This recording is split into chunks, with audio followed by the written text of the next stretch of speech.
Are you looking for a way to make your Instagram feed a little easier on the eyes? In this video, you'll learn how to enable dark mode on Instagram. By switching to dark mode, you can enjoy a black interface on the app that's easier on your battery life and won't strain your eyes when you're scrolling through your feed late at night.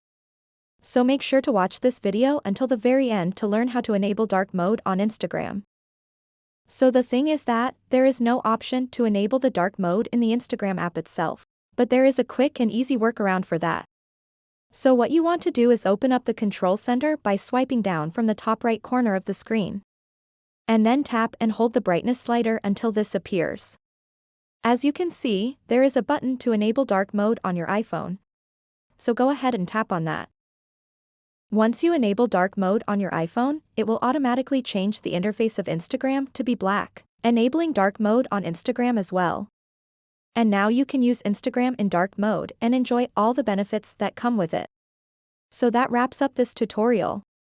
If you have any questions about this whole process, please let me know in the comments section below. And if this video helped you out, please give it a big thumbs up and subscribe to this channel for more tutorial videos like this one. Thank you so much for watching and have a good day.